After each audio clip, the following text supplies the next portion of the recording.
Bonjour tout le monde, bienvenue sur FTX Radio, le podcast officiel de la section de droit civil de l'Université d'Ottawa. Avant de poursuivre, nous aimerions remercier le cabinet Lavery de Billy, notre commanditaire principal qui nous permet de propulser cette année notre série de balados FTX Radio. Présent dans les principaux centres d'affaires de Montréal, Québec, Trois-Rivières et Sherbrooke, Lavery est la plus importante firme juridique indépendante au Québec. Lavery, c'est la convivialité dans l'excellence. Sans plus attendre, je vous laisse à votre programme principal. Bonjour fauteux, je suis ravie de vous retrouver pour un nouvel épisode de notre podcast. Donc aujourd'hui, j'ai le plaisir d'accueillir quelques membres du comité Diversité, Inclusion et Équité, mieux connu sous le nom de CDI. Alors j'ai Nivine, Rita, Aya et Aurélia avec moi. Donc ensemble aujourd'hui, on va discuter de sujets très importants, notamment la diversité, l'inclusion, tant au sein des facultés de droit que dans le milieu professionnel juridique. Donc, avant d'entrer dans le vif du sujet, j'aimerais que vous preniez un moment pour vous présenter, nous parler un peu de vos rôles respectifs, ainsi que la mission et les initiatives de votre comité. Bonjour, je m'appelle Nivine.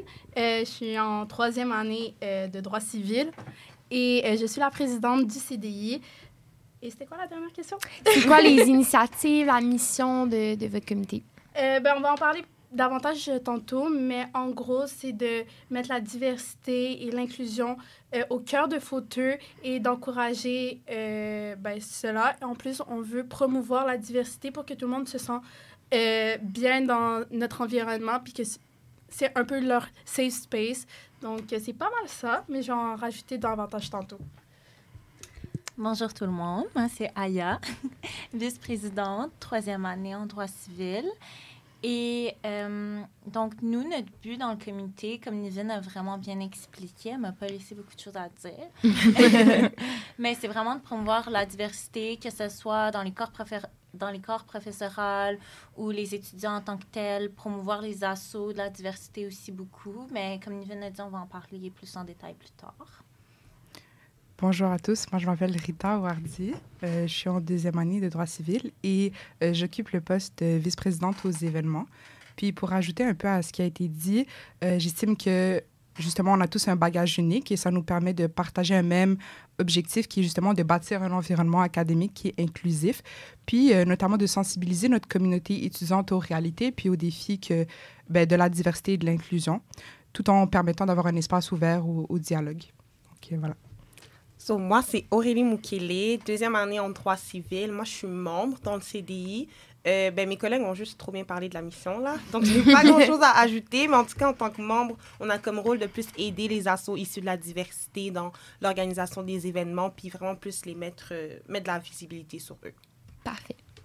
Et moi, je suis en 2e année. Donc, l'année passée, j'étais ma première année à Fauteux et j'ai pu avoir la première semaine de la diversité, en tout cas ma première. Et je me demandais si, pour les étudiants qui sont peut-être en première année en ce moment ou qui vont éventuellement venir à Fauteux, si vous pourriez nous parler un peu de c'est quoi cette semaine, c'est quoi le processus de l'organiser, etc. C'est quoi que ça implique?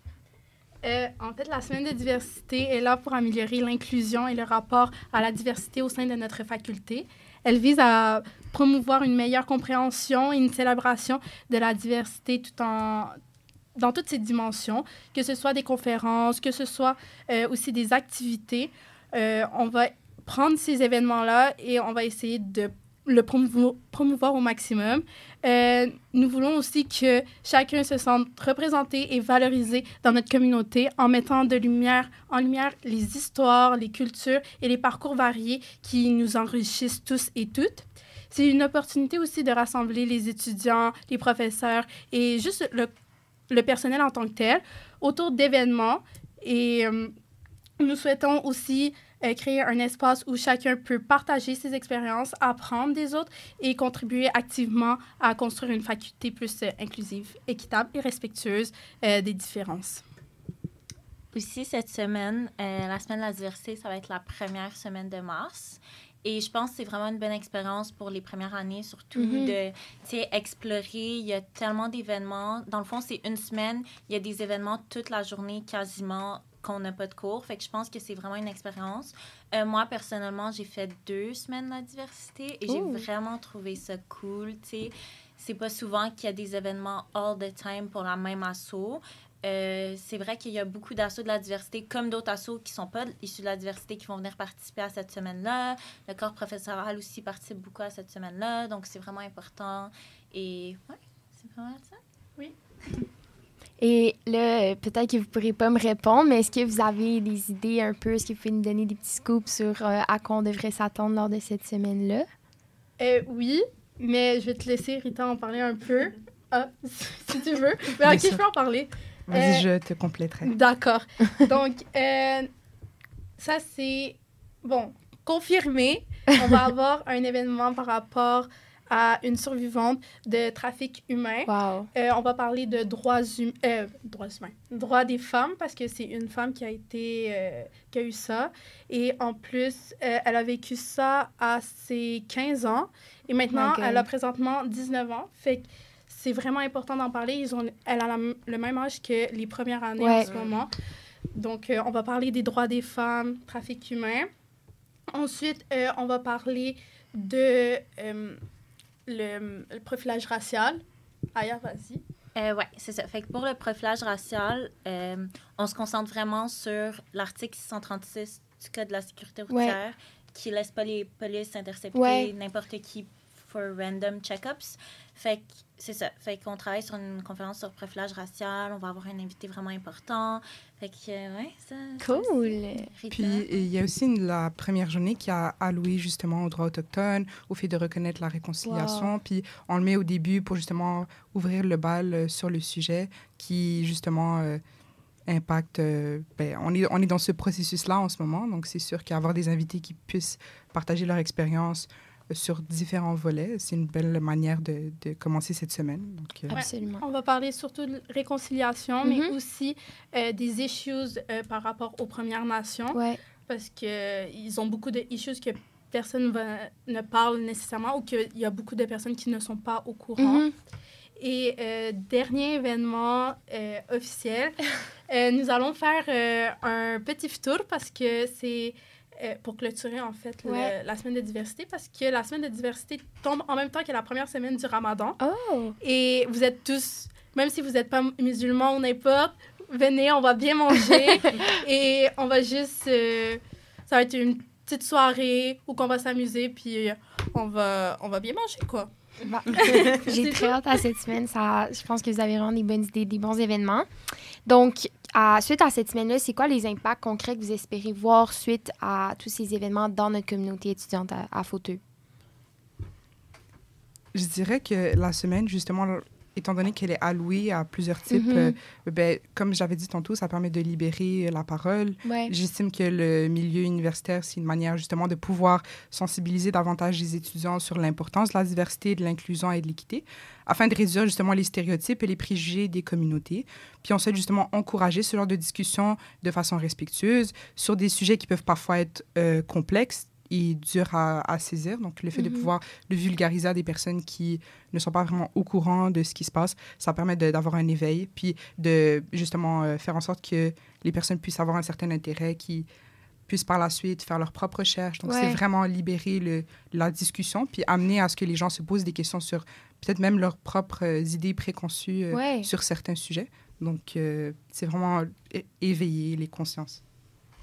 J'aimerais ça aussi ajouter que il y a des sujets qui vont être vraiment durs et juste en parler, ça va aider des étudiants à être mieux et à se sentir plus inclus parce qu'il y a des événements ou des choses qui arrivent dans des vies de certaines personnes, puis ça pourrait faire partie, pas nécessairement de leur deuil, mais d'accepter et de faire aussi un travail sur eux-mêmes parce qu'ils vont... Does it make sense? Ben, moi, je comprends ce que tu veux dire parce que aussi, en entendant des choses comme difficiles qui sortent un peu, ben, je veux pas dire de la réalité, mais qu'on est tellement moins fréquemment confronté à ça, ben, en étant confronté à ça, justement, ça ouvre notre propre réflexion. Puis pour les invités aussi, c'est... Non, je comprends ce que tu veux dire. Okay, j'ai compris, j'ai bien compris. Aussi, je trouve... On parlait de sensibilisation. Merci, Rita. Très bon point. Mais 100% pour la sensibilisation, je trouve que c'est super important, surtout qu'on va toucher à tout, que ce soit diversité sexuelle ou diversité ethnique, etc. Moi, pour ma part, exemple, je ne me connaissais pas tant au sujet autochtone. Et l'année passée, on avait beaucoup d'événements qui parlaient de ça. Puis maintenant, c'est littéralement une passion juste de d'en apprendre plus sur ça, etc. Fait que c'est vraiment l'idée de sensibilisation que j'apprécie beaucoup.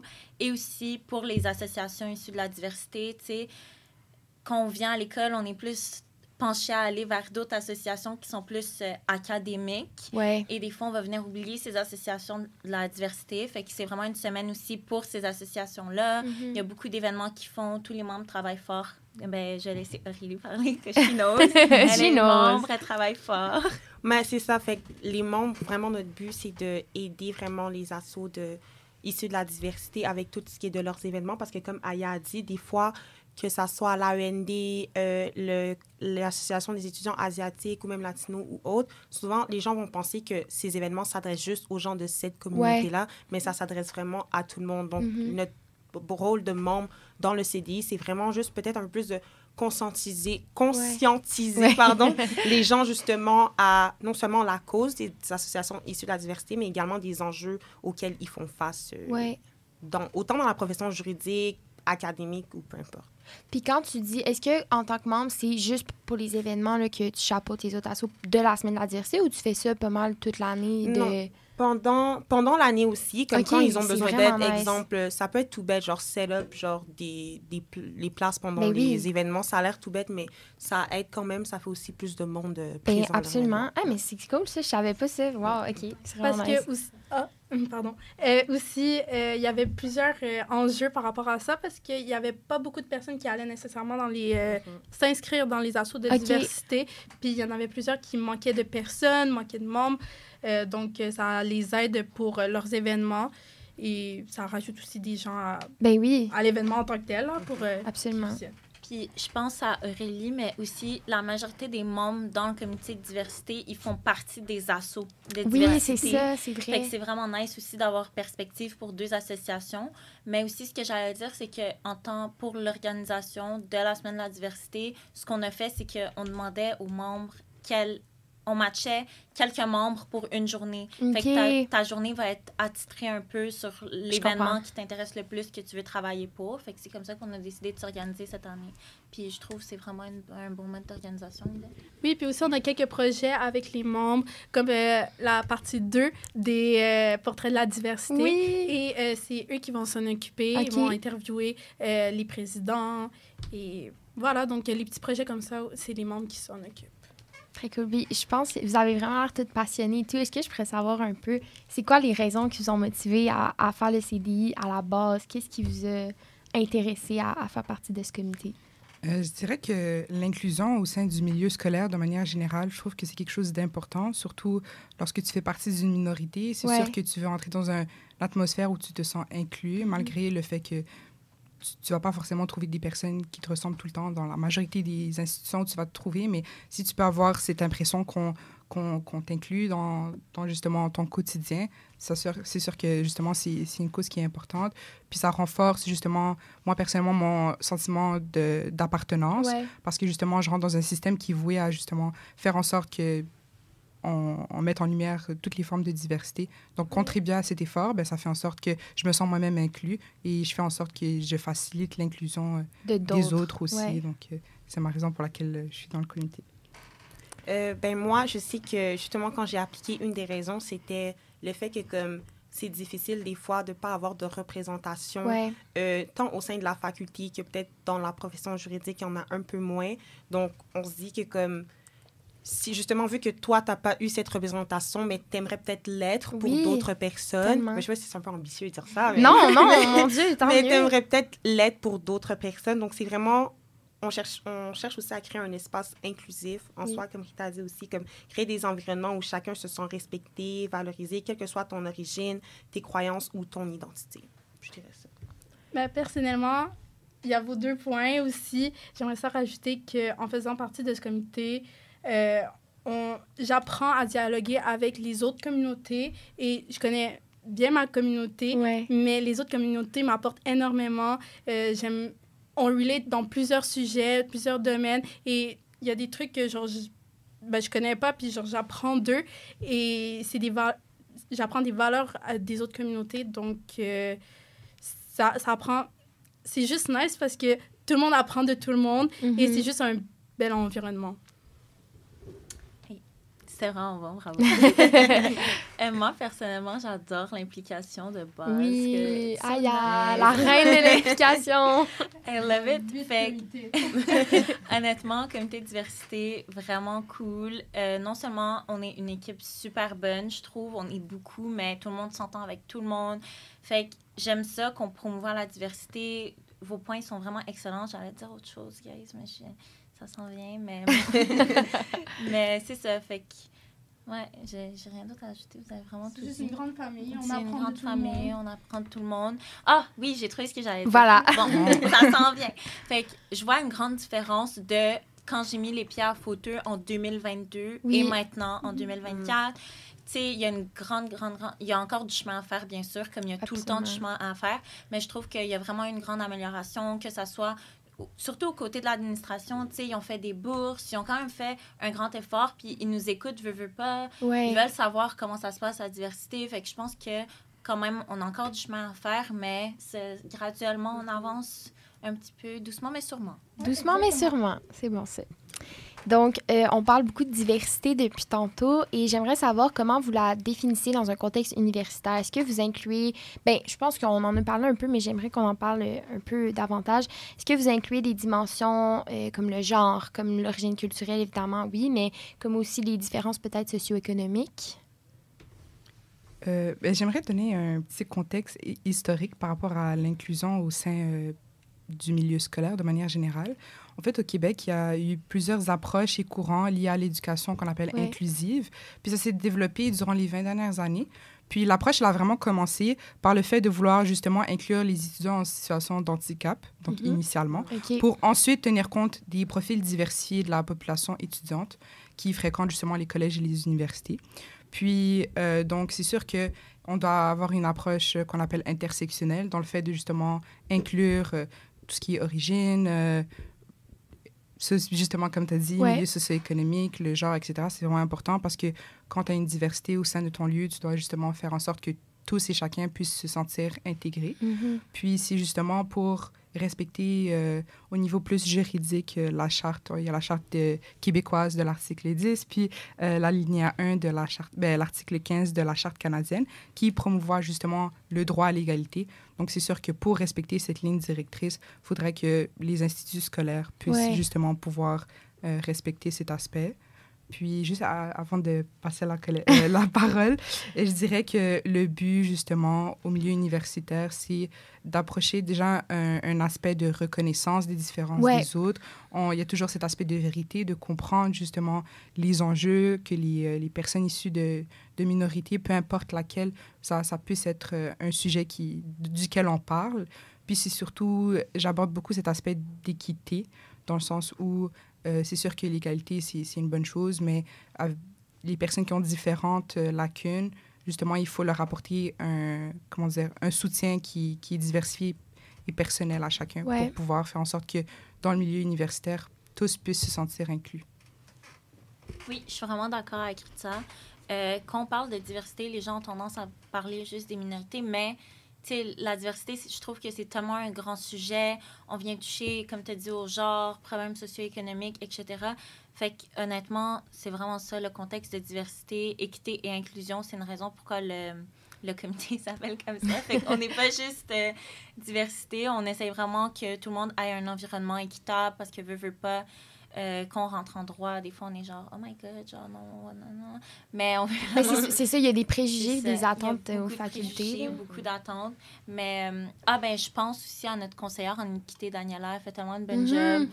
Fait que je trouve que ça, c'est une ressource à aller voir si on a besoin d'aide, si on struggle avec des affaires comme ça. Sinon, même le comité, on est tout le temps ouvert à aider. Mais ouais, vas-y, Minéville. Il y a aussi le comité antiraciste de Daniela.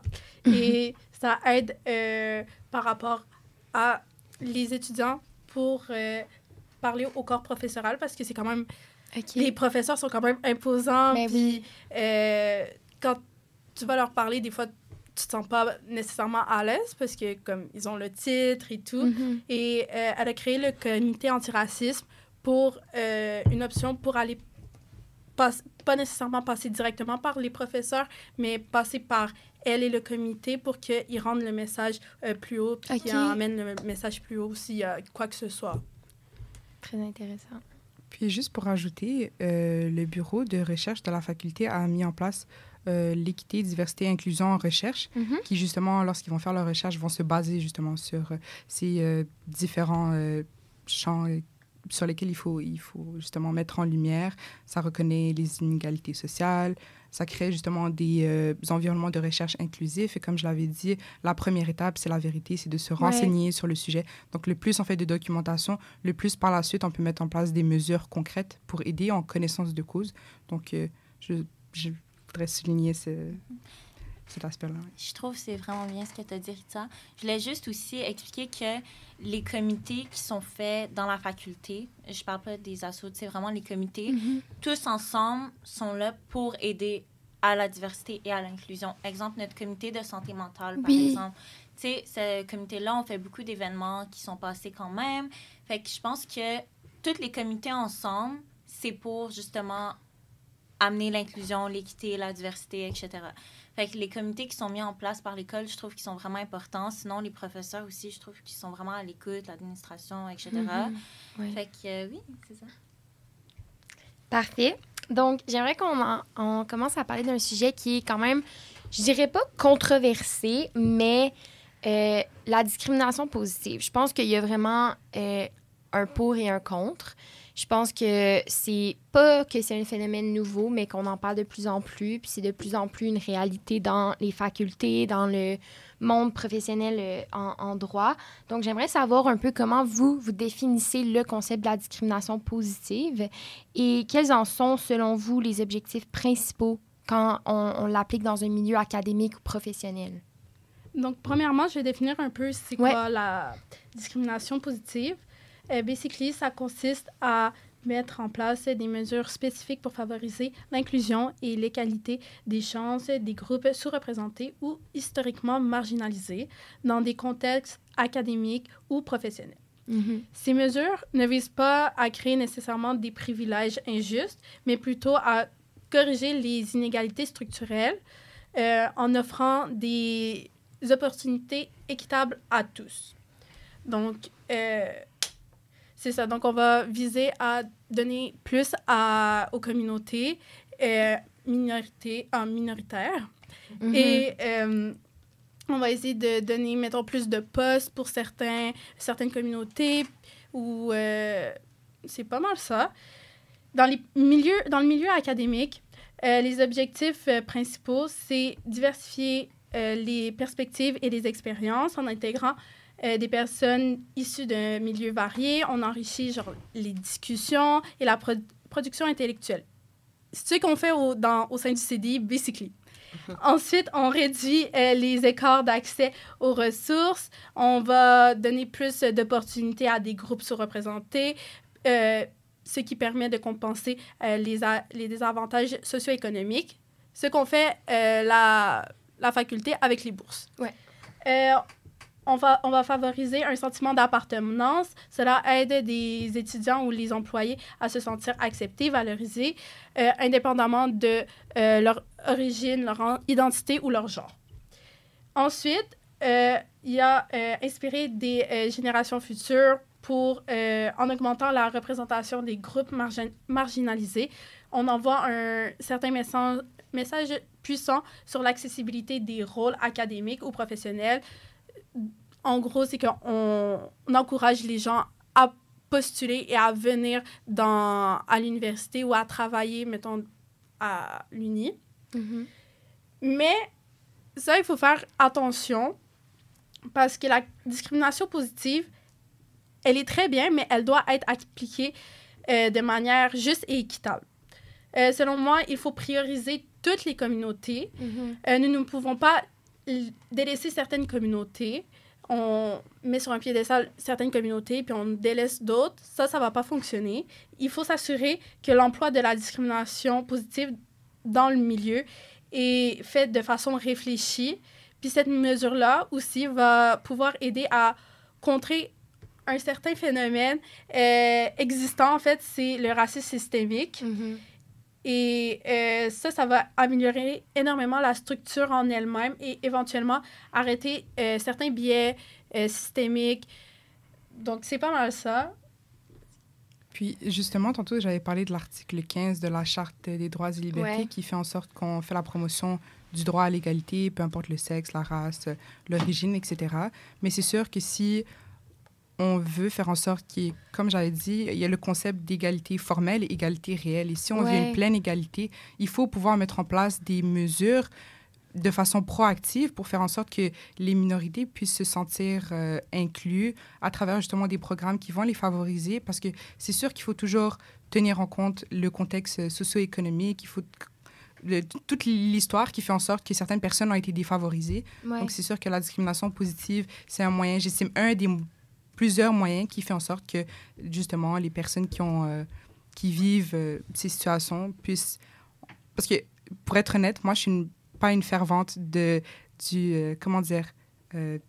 le terme qu'on dit l'égalité des chances, parce que j'estime qu'on commence pas tous de la même manière. Puis pour pouvoir faire en sorte qu'on puisse égaliser à un certain point, comme je parle souvent du concept de l'équité, il faut mettre en place des politiques qui favorisent certaines personnes. Donc, mais je dirais que ce serait plus une solution à court terme qu'à long terme. OK. Puis si je peux me permettre aussi, dans le cours de Pascal Fournier, Droit et libre, elle nous a montré une image là, que c'était un enfant qui regardait, probablement que vous savez de quelle image je parle, mais l'enfant qui regardait là, la game de baseball, et lui, il avait besoin de 3 boîtes, right, pour voir la partie, sinon il ne pouvait pas voir. Ben moi, je le vois de même un peu aussi la discrimination positive, dans le sens que pour que tout le monde puisse voir la partie de baseball, ben il faut que tout le monde soit à la même hauteur pour avoir accès au field. Fait en tout cas, je trouve que tu l'exprimes bien, c'est de même que je le vois moi aussi. Mais c'est ça, juste pour rebondir sur ce que Rita a dit, elle a bien expliqué, mais comme elle disait, c'est une porte d'entrée à pouvoir trouver comme une solution, à pouvoir donner plus de chance, mais c'est pas une finalité en soi. Comme Aya dit, il y a encore beaucoup de chemin à faire. Et pensez-vous que la discrimination positive, c'est une solution qui est efficace pour augmenter la représentation des minorités dans la profession juridique? Pourquoi ou pourquoi pas? C'est sûr que j'estime que, comme j'avais dit, la discrimination positive, c'est une solution à court terme. C'est-à-dire que c'est une des étapes potentielles pour favoriser l'équité, mais elle doit s'intégrer à une stratégie globale, dans le sens où si on met en place des mesures qui vont favoriser une personne issue de la diversité, mais qu'on ne règle pas le fondement même et la raison pour laquelle cette personne se retrouve justement à avoir des lacunes, avoir moins d'égalité que les autres personnes et d'opportunités, si on fait justement mettre en place des mesures de discrimination positive, on ne règle pas vraiment le problème. Puis ça crée justement des animosités entre les personnes issues de la majorité, mais qui eux aussi justement se retrouvent leur chance abaissée par ces politiques. Donc, c'est sûr que ça crée des animosités. Puis les personnes issues de la majorité ne vont pas comprendre et ils vont plus le prendre personnel, parce que si la personne perd une opportunité due à une discrimination positive, ça se peut qu'elle ne comprenne pas le fondement même. Mais c'est pour ça que j'estime qu'il faut vraiment faire des réformes, aller dans le point de vue structurel, faire des vraies modifications pour que ces personnes-là, à la base, ne se sentent pas... On ne se sent pas obligé de devoir justement déployer des mesures, mais qui soient favorisées à la base même. Donc, c'est un travail plus profond. Et je dis que, justement, j'estime que la discrimination positive, c'est une étape, mais qui est cruciale. Mais il ne faut pas l'étendre dans le temps et vraiment chercher à régler les vrais problèmes pour justement favoriser l'inclusion de tous. Oui, je suis vraiment d'accord avec Rita. Il faut vraiment favoriser l'inclusion de tous. Je trouve que c'est un sujet assez touchy, veux pas. Je trouve que c'est un peu un cadeau empoisonné à long terme. Oui, c'est ça. Et c'est sûr que, j'allais dire, il y a un cadeau empoisonné à long terme. Non, mais c'est ça. Puis aussi, comme des fois, quand tu écoutes des personnes qui peuvent parler, exemple, de tout ce qui est comme la course au stage ou whatever, il y a des personnes qui disent des fois que comme quand ils ont appliqué à des cabinets puis qu'ils ont vu qu'ils étaient la seule personne issue de diversité, ils voulaient pas s'embarquer là-dedans parce qu'ils veulent pas, je sais pas comment dire, ils veulent pas représenter une communauté, genre peut-être avoir ce fardeau sur les épaules, de comme, être la représentante, être la voix de comme toutes ces personnes. Donc, comme Aya a dit, c'est un cadeau empoisonné. C'est vraiment à double tranchant. Genre, il n'y a pas de réponse en soi, j'ai l'impression. Puis, par rapport aux mesures d'accommodement scolaire, est-ce que vous considérez que ça, c'est un peu Comment... Est-ce que vous pouvez me parler un peu de ça? Ben, j'estime justement les accommodements scolaires, c'est vraiment un bon exemple comment la discrimination positive est un avantage. Parce que si on part du principe de l'égalité puis que tout le monde a le même temps pour leurs examens, tu ne t'adaptes pas aux personnes qui ont besoin d'accommodement, qui ont besoin d'un temps supplémentaire. Et justement, eux, en ayant leur temps supplémentaire, tu les mets dans un même pied d'égalité que ceux qui n'en ont pas besoin. Donc, c'est comme par exemple, il y a les bourses et tout scolaires pour les personnes qui ont justement, je ne sais pas exactement l'appellation, mais qui ont un parcours de vie qui est difficile. Justement, ces personnes-là, ils ont des difficultés qu'une personne qui a eu un parcours de vie un peu linéaire, on va dire, n'a pas eu à vivre. Donc, tu crées un certain équilibre. Puis je trouve justement, les accommodements scolaires, c'est vraiment un bon exemple pour démontrer le principe de l'équité. Puis on entend beaucoup des gens justement qui trouveraient que, surtout dans un contexte professionnel, j'ai l'impression que quand on ouvre des postes où ce serait, mettons, juste une femme qui l'aurait ou ce serait quelqu'un d'une minorité visible, on entend beaucoup de critiques de certaines personnes. Qu'est-ce que vous leur répondiez? Comment on peut mieux expliquer la discrimination positive puis pourquoi elle est nécessaire dans comment on explique ça à des gens qui n'ont pas cette opinion-là, mettons? Je trouve que l'expliquer, c'est vraiment compliqué, mais je vais juste... Ça me rappelle quelque chose. James était venu à ce podcast-là il y a quelques semaines pour parler justement il parlait de ses accommodements scolaires, puis il me disait comment les gens lui disaient « Oh, toi, t'as plus de temps, non. » Mais, tu sais, comment t'expliques ça? Parce qu'en même temps, est-ce que c'est tout le monde qui a... Exemple, je vais dire neurodivergent. Est-ce que c'est tout le monde qui a envie d'en parler? Pas nécessairement. Fait que là, tu te retrouves à justifier pourquoi tu aurais le droit à des accommodements scolaires à des personnes qui n'ont même pas rapport. Fait que je trouve que juste le fait qu'on doit justifier ça, c'est vraiment difficile. Et je sais pas comment nécessairement on doit le justifier parce que je me mets à la place de quelqu'un d'autre, puis moi, j'aimerais pas nécessairement justifier pourquoi j'aurais le droit à quelque chose, pourquoi j'aurais pas le droit à quelque chose. Fait que je pense que on devrait même pas être censé le justifier. Ça m'énerve quand ça justifier. Justifier. Puis j'ai l'impression que la majorité du temps, quand les gens se sentent discriminés, ceux qui disent qu'ils subissent la discrimination positive n'ont pas conscience de la personne en face d'eux et pourquoi eux, ils ont besoin de justement cette mesure pour les aider. Ce qui fait en sorte que j'ai l'impression que c'est là que notre comité vient en place. C'est le fait de sensibiliser aux gens aux différents enjeux. Peu importe, quand tu comprends ce que la personne a vécu, quand tu comprends le contexte socio-politique, économique, quoi que ce soit par lequel la personne, justement, aujourd'hui, elle a des lacunes qui fait qu'on doit justement la favoriser. Ça fait en sorte que la personne peut se sentir plus... elle va comprendre le contexte dans lequel l'autre est, puis il va justement être permissif parce qu'il va...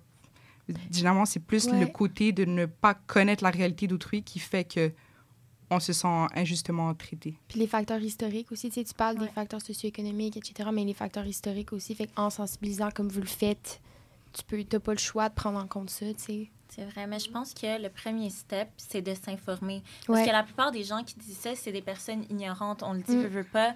Fait que je pense que la première étape pour avancer, ça serait de s'informer et de se sensibiliser nous-mêmes sur certains sujets un peu touchy ou certains sujets qui sont inconnus pour nous.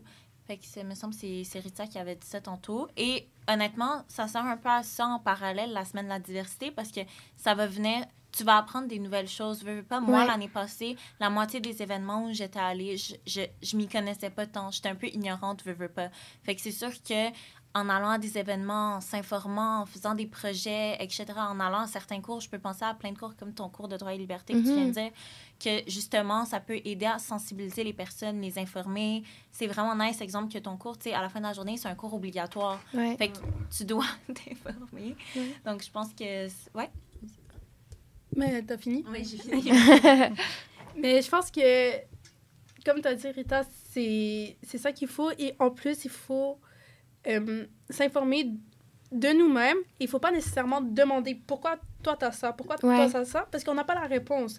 Mais sauf que si vous vous informez et on check le background ou l'historique de certaines communautés, c'est comme ça que là, les gens vont prendre conscience de « OK, je comprends pourquoi il a ça, pourquoi on fait la discrimination positive. » Et aussi, je pense que la faculté, ils ont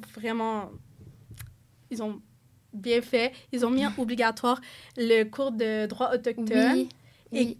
Exactement. Genre, maintenant, on sait l'historique. Les gens ont plus conscience Et on va pas se poser nécessairement les mêmes questions que pourquoi eux, ils ont le droit à ça, pourquoi eux, ils ont le droit à ça, parce que maintenant, on comprend mieux leur histoire, on comprend mieux leur culture, puis on comprend mieux aussi leurs droits. Ouais. Donc, Puis juste pour ajouter une dernière information, on a tous pas des idées préconçues d'une autre communauté. C'est pas parce qu'on fait partie d'une minorité que tout le monde connaît justement ce qui se passe d'une part et d'autre. Puis c'est le fait d'en parler, le fait de sensibiliser. Tu comprends même que les idées préconçues que tu avais, tu peux les déconstruire puis comprendre l'autre.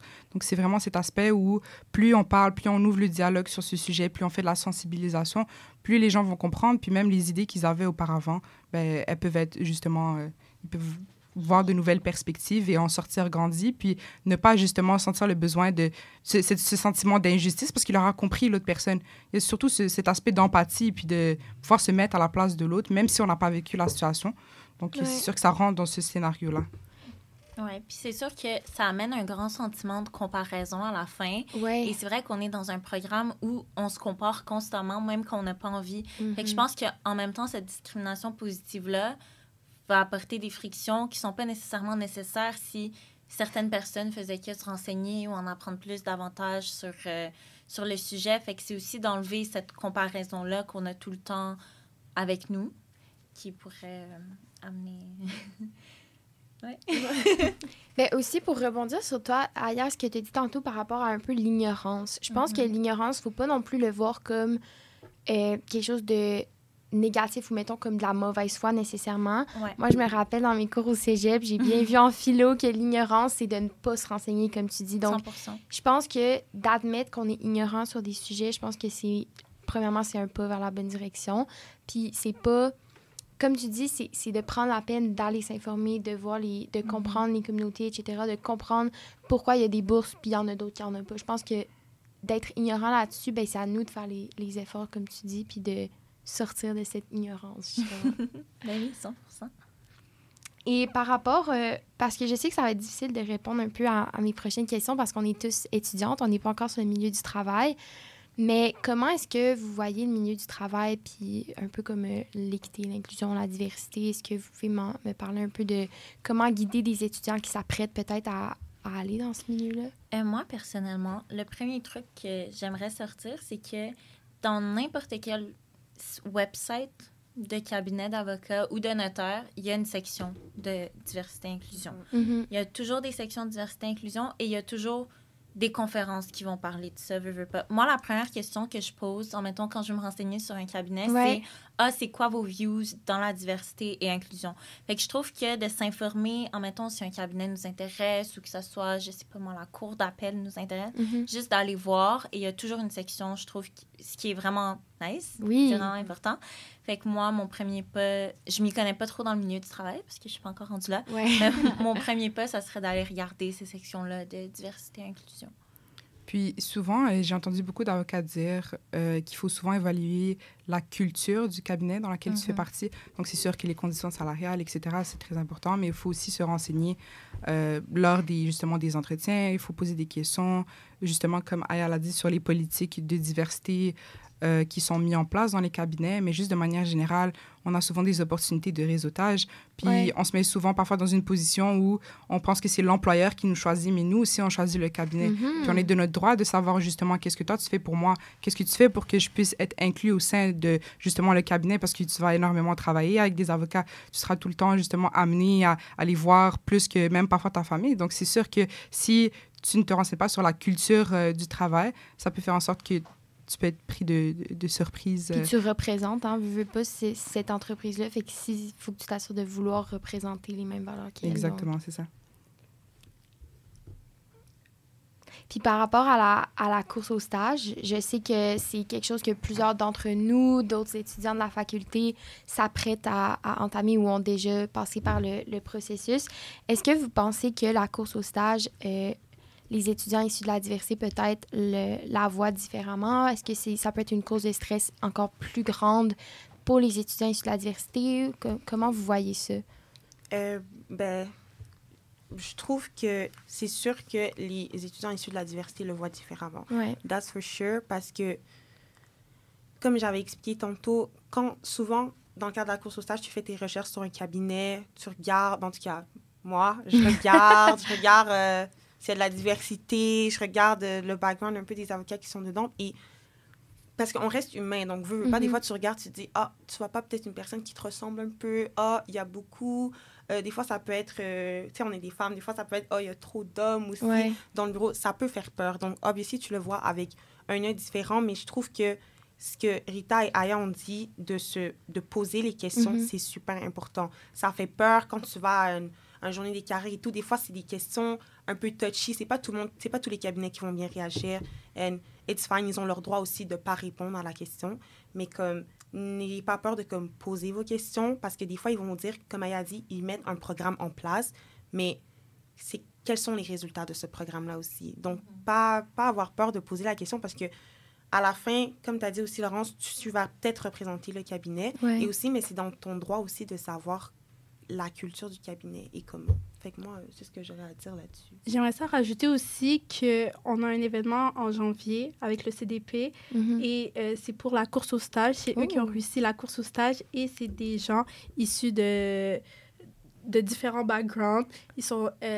la plupart, c'est des minorités, puis ils vont expliquer leur parcours, ils vont expliquer...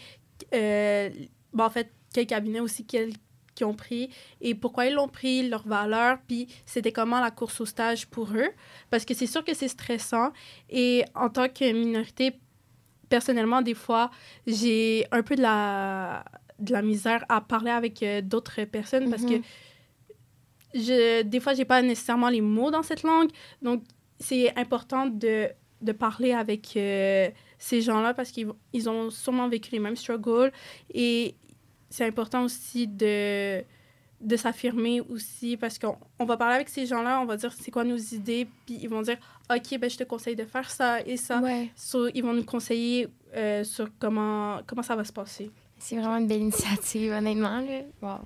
Puis j'ai aussi un conseil à donner, c'est que souvent, il faut prendre confiance en nos compétences, en la personne qu'on est. Si on se connaît, on sait ce qu'on vaut sur le marché. Il ne faut pas laisser quelqu'un d'autre nous définir. Puis c'est surtout que, justement, j'avais assisté à une conférence, puis c'est une femme dans la fiscalité, puis on lui disait, est-ce que tu trouves qu'il y a une différence entre les femmes et les hommes? Puis elle disait souvent que les femmes, même si... Elle disait que dans son cabinet, la personne qui était le plus experte dans le domaine, c'était une femme, mais qu'elle n'osait pas forcément prendre sa place. Puis on remarque souvent ce phénomène dans lequel il y a des femmes extrêmement compétentes qui ont les acquis plus que certains hommes et qui n'ont pas forcément la confiance parce qu'elles ne sont pas dans un environnement qui va peut-être leur permettre d'être en confiance par rapport à, justement aux acquis qu'elles ont. Donc, c'est sûr qu'il y a cet aspect de confiance en soi, puis c'est pas parce qu'on fait partie d'une minorité que notre parole vaut moins que quelqu'un d'autre. Donc, c'est ça mon petit conseil que j'aurais à donner. Non, 100%. Bravo. Moi, je suis vraiment d'accord avec ça. En tant que minorité, c'est compliqué, mais je trouve aussi que de base, le mot course au stage, c'est vraiment quelque chose de stressant pour tout le monde en général. Je pense que tout le monde est insécure, tout le monde a des petits doutes en commençant minorité ou pas minorité. C'est sûr que est-ce qu'en tant que minorité, on se sent plus... est-ce qu'on a plus de craintes? Oui. Mais je pense que tout le monde a des craintes de base dans ce processus-là. Je trouve que c'est un processus qui est stressant de base. Je trouve que tout le monde se compare avec tout le monde. Fait que c'est vraiment compliqué aussi dans ce sens-là. Mais comme Rita a dit, c'est pas parce qu'on est une minorité qu'on n'a pas notre part sur la table. Exactement. Et dans le milieu du travail, tu viens de parler, Rita, un peu des femmes, mais je pense que, en tout cas, c'est ça. Je veux aborder un peu le concept du boys club, peut-être, dans le milieu juridique. C'est quelque chose que moi, j'entendais personnellement même avant de commencer ma licence. Mais par boys club, oui, j'entends évidemment la supériorité peut-être des hommes dans un cabinet versus les femmes, mais je pense que boys club vient aussi avec des valeurs qui pourraient être un peu... arriéré, si je peux me permettre. Donc, qu'est-ce que vous entendez par boys club dans le milieu juridique? Comment est-ce que vous pensez que cette dynamique se manifeste encore dans les cabinets d'avocats ou dans d'autres milieux de travail liés au droit? Pensez-vous que c'est encore une réalité? Comment vous approchez ce sujet? Moi, personnellement, je pense que c'est encore une réalité, mais j'aimerais juxtaposer ça avec le fait que en droit, en ce moment, on est tellement plus de filles que de gars. Fait que je trouve que chez nous, c'est vraiment un girls club. Il y a vraiment pas beaucoup de garçons. Fait que je trouve que c'est vraiment drôle. Mais après qu'on vient sur le marché du travail, Contraire. Donc, c'est ça. C'est sûr que cet écart-là va faire en sorte qu'on se pose des questions entre, justement, le fait qu'il y ait autant... Je pense j'ai vu une statistique qui disait qu'il y avait 70% de femmes, de filles qui étudient justement en droit, mais la proportion qu'on regarde dans la réalité sur le marché du travail est un peu moindre. Donc, c'est sûr qu'il y a des questions à se poser sur ça. Puis aussi, on pense souvent pas juste à la proportionnalité en termes d'avocats, mais aussi le fait qu'il y ait peu de femmes associées ou directrices de cabinet qui contribuent justement à ce manque de modèles féminins, parce que ceux qui sont haut placés, c'est eux qui vont diriger, c'est eux qui vont, à travers leur perspective, faire en sorte que les gens puissent se sentir inclus. Donc, si tu n'arrives pas, comme Aurélie a dit, ce modèle de représentation, ça peut porter à mal l'inclusion de certaines femmes au sein du milieu de travail.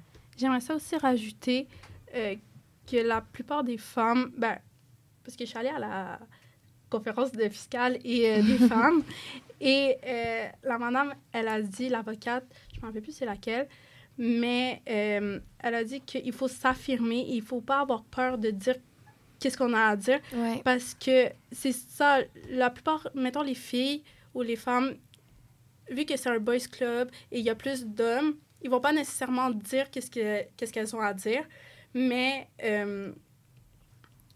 elles ont la connaissance, puis elles savent tout par rapport à un certain sujet, et elles vont pas nécessairement le dire parce qu'elles se sentent pas à l'aise. Mm-hmm. Et c'est ça qu'il faut, en fait, contrer. Et la plupart des femmes sont qualifiées, ils ont tout, mais vu que c'est un certain boys club, elles n'ont pas la confiance de parler ou n'importe, ils vont pas s'affirmer, puis ils vont rester seuls dans leur coin. Mais ouais, juste pour rebondir sur ce que Nivine a dit, vraiment, c'est important de s'affirmer.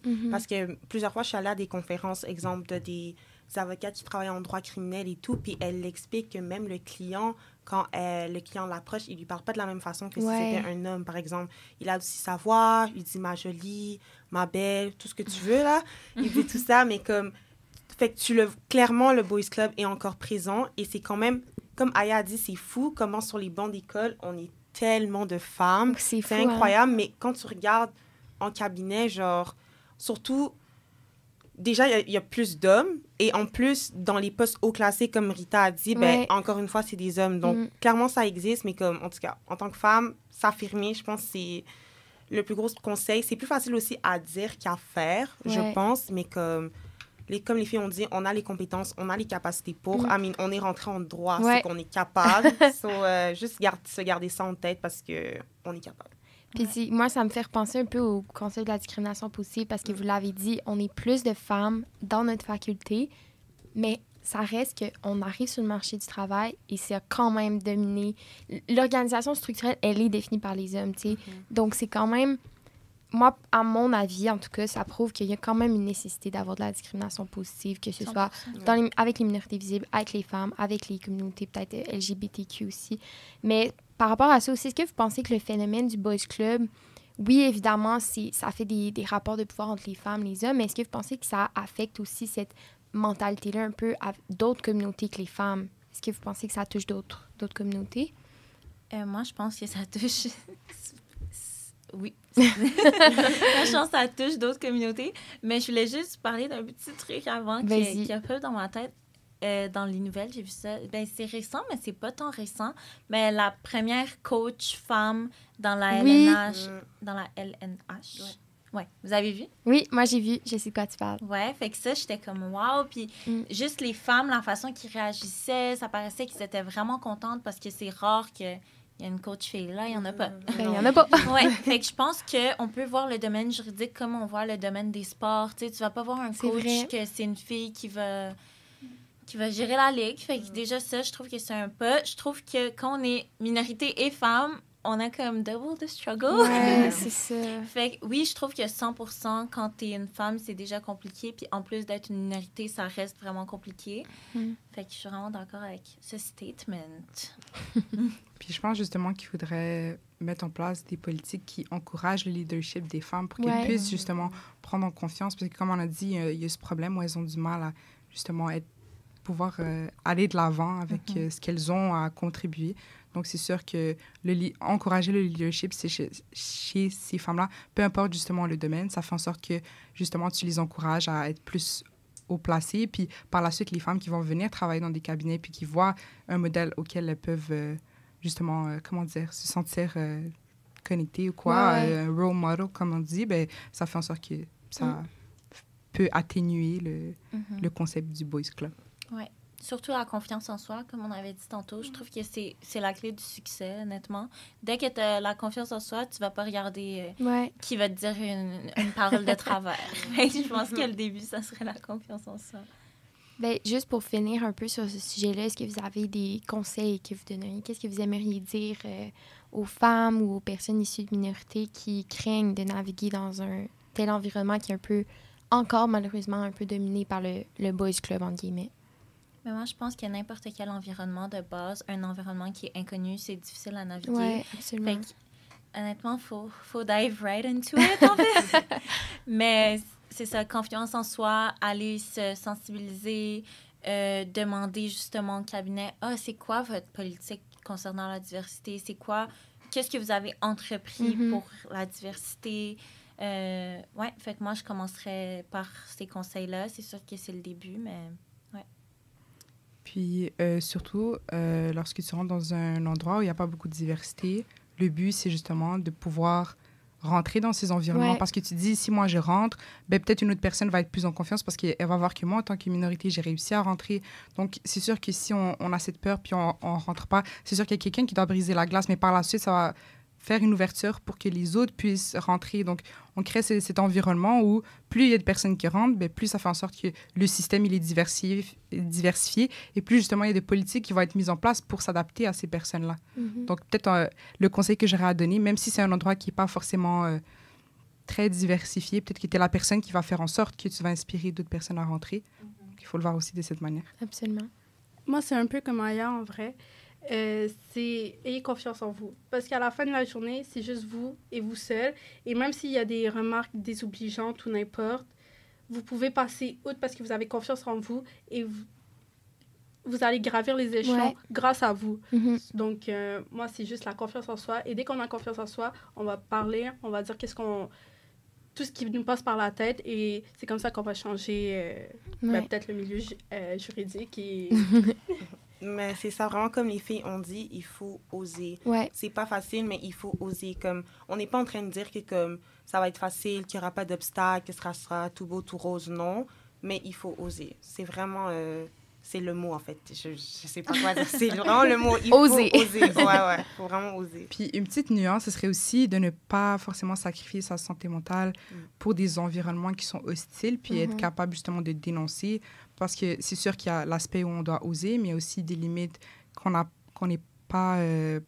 on n'a pas à subir certaines discriminations, certains mots. Donc, il faut justement, par le fait d'oser, par le fait d'avoir confiance, on sait justement mettre en place ce qu'on appelle des boundaries pour faire en sorte qu'on est respecté dans notre personne et dans notre différence. Oui, 100%. Donc, je poserai la dernière question avant de terminer ce podcast. Donc, selon vous, c'est une question vraiment ouverte, là. Selon vous, à quoi ressemblerait un milieu juridique véritablement équitable et inclusif et quels changements concrets serait nécessaire pour y parvenir?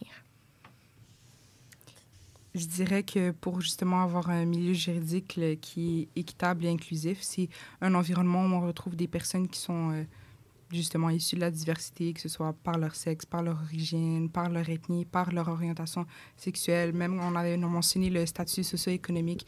Donc, le fait de donner les mêmes opportunités de participation à tout le monde. Pour y parvenir, justement, il faut faire en sorte qu'il y ait des changements structurels, culturels et aussi à un niveau individuel. Donc, il y a plusieurs étapes vers lesquelles tu peux justement arriver à justement cet objectif par, justement, comme j'avais expliqué, une représentation diversifiée qui est proportionnelle justement aux données géographiques. Donc, pour pas qu'on retrouve justement une certaine démographie, mais ensuite, dans certains milieux, elle n'est pas représentée. Donc, le fait de pouvoir justement s'adapter à ça c'est une preuve. Ben, pour moi, c'est le modèle idéal, entre guillemets, même si on sait qu'il y a énormément de chemin à faire, mais c'est ambitieux. Oui, je suis vraiment d'accord. Le truc que je rajouterais dans représentation, comme tu as dit, exemple, moi, je suis une étudiante assise en classe. voir que le corps professoral est diversifié, je trouve que ça aide beaucoup en tant que personne issue de la diversité. Donc, je trouve, moi, j'aurais dit, ouais, ça.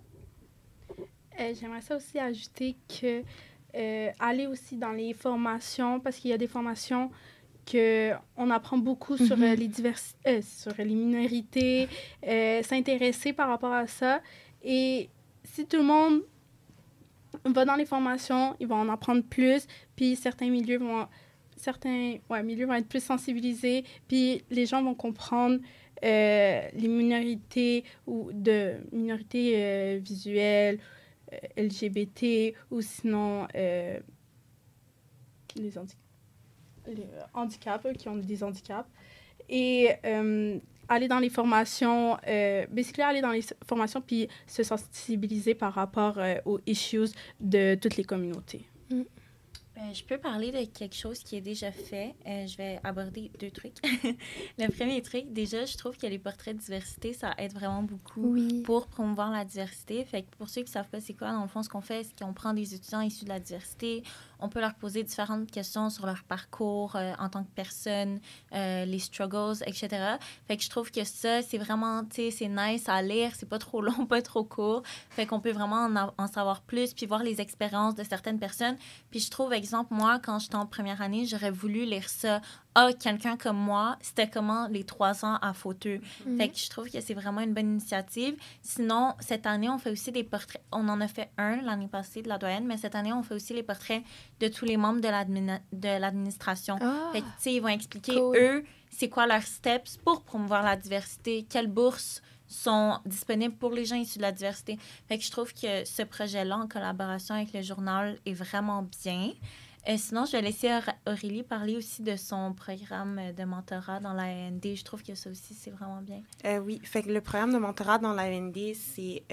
on a des juristes comme mentors, autant avocats, notaires, juges, whatever, qui seront justement jumelés à un étudiant de première, deuxième, troisième, quatrième, peu importe. Puis c'est comme une ressource qu'ils ont pour toute l'année. Donc, ils pourront échanger avec la personne.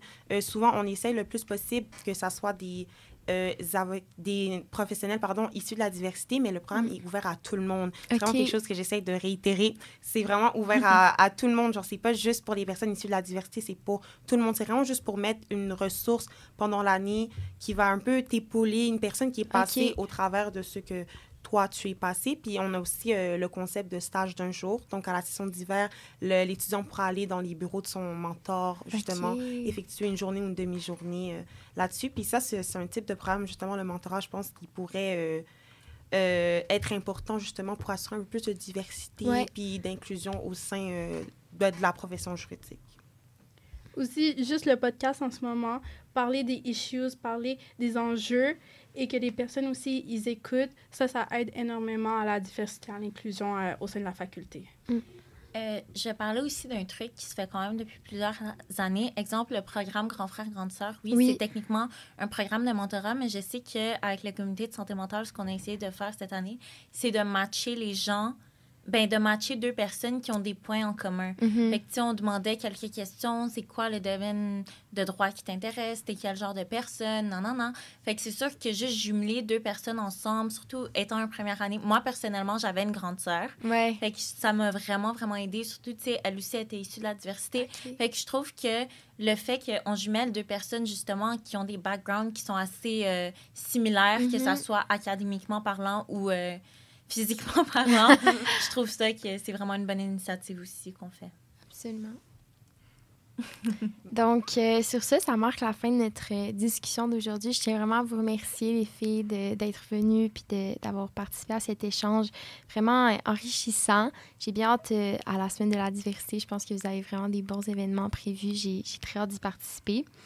Donc, merci parce que vous avez aussi su mettre en lumière des enjeux essentiels puis souvent complexes. La discrimination positive, c'est pas facile à comprendre pour certaines personnes. Donc, je crois vraiment, pour reprendre les propos de Nivine, que c'est en faisant des discussions comme ça, en parlant qu'on sort de l'ignorance aussi, pour reprendre les propos d'Aya. Donc, ça permet de sensibiliser aux réalités de la diversité puis de promouvoir une réelle inclusion.